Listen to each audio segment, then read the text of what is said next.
Baik, selamat malam kepada Ibu Pustika Ayuning Putri selaku dosen pengampu mata kuliah Manajemen Investasi.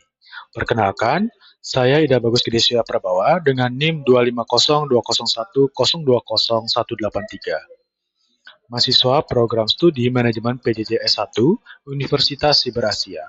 Pada hari ini, saya akan mempresentasikan laporan analisis investasi untuk memenuhi tugas ujian akhir semester ganjil tahun ajaran 2025-2026. Analisis ini mencakup tiga bagian utama: penilaian saham PT Maju Bersama, evaluasi harga obligasi, serta penilaian kinerja portofolio investasi menggunakan parameter risiko yang terukur.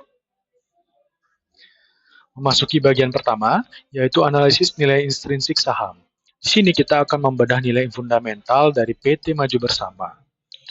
Pertanyaan mendasar adalah, apakah harga yang ditawarkan pada saat ini masuk akal? Di sini, saya menggunakan Gordon Growth Model atau model pertumbuhan konstan. Model ini sangat relevan untuk perusahaan yang memiliki kebijakan dividen yang stabil. Berdasarkan data, kita mengetahui bahwa dividen terakhir yang dibayar atau D0 adalah Rp2.000 dengan pertumbuhan yaitu G 10%. Dengan tingkat pengembalian yang kita harapkan sebagai investor adalah 15%. Rumus yang saya gunakan adalah P0 sama dengan D0 dikali 1 ditambah G, lalu dibagi selisih antara tingkat pengembalian dan pertumbuhan. Sekarang, kita lihat hasil perhitungannya. Dari pertumbuhan 10%, kita mendapatkan estimasi dividen tahun depan atau D1 sebesar 2.200. Melalui perhitungan rumus Gordon, ditemukan nilai intrinsik saham ini adalah 44.000. Namun, jika kita lihat ke papan bursa, harga pasar saat ini adalah 45.000 rupiah. Artinya, harga pasar saat ini lebih tinggi dari nilai intrinsiknya. Secara teknis, saham ini adalah kondisi saham yang mahal atau overvalue karena harga pasar berada di atas nilai fundamentalnya. Maka keputusan investasi yang paling rasional adalah saham itu ya layak untuk dijual. Kita sebaiknya merealisasikan keuntungan sekarang sebelum harga pasar akan koreksi. Kemudian slide keempat yaitu kita menganalisis instrumen pendapatan tetap berupa obligasi dengan nilai nominal 10 juta. Obligasi ini memiliki kupon 12% dan bunga pasar sebesar 10% dengan tenor 5 tahun. Hasil perhitungan menunjukkan harga wajarnya adalah Rp10.757.960. Di sini kita bisa melihat bahwa obligasi ini dijual pada harga premium, yaitu di atas nilai nominalnya. Mengapa demikian? Logikanya adalah ketika sebuah obligasi itu menawarkan bunga kupon 12%, sementara di pasar secara umum bunganya hanya 10%, maka obligasi ini menjadi barang mewah yang dicari banyak orang. Investor bersedia membayar lebih mahal untuk mengunci imbal hasil 12% tersebut di atas rata-rata bunga pasar.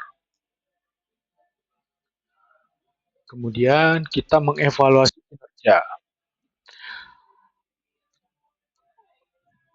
Di sini kita memiliki data komprehensif ya, yaitu rata-rata return portofolio 18%, return bebas risiko 6%, dan beta portofolio 1,2, standar deviasi 20%, serta return market sebesar 14%.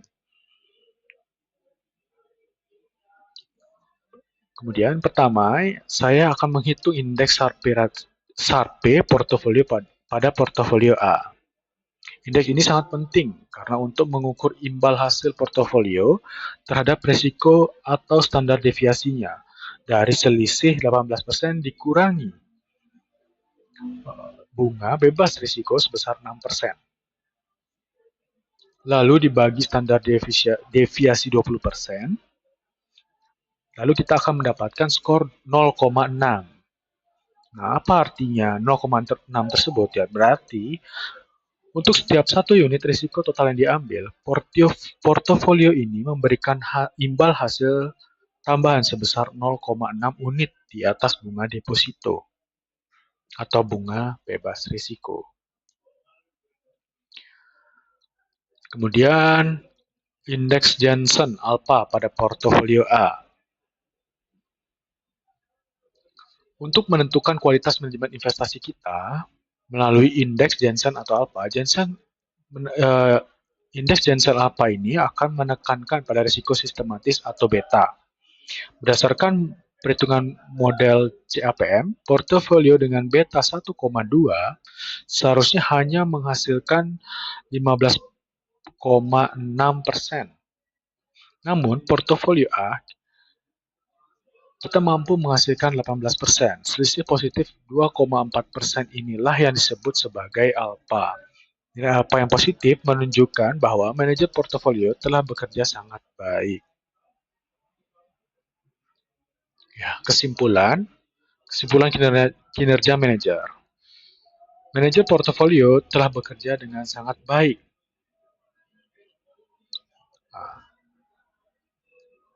Manajer berhasil mengoutperform atau mengalahkan pasar istilahnya.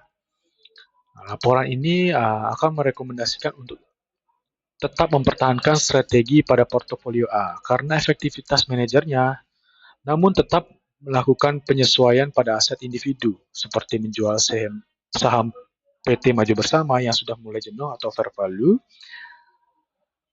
Ya, baik, sekian dari presentasi saya. Terima kasih atas perhatiannya.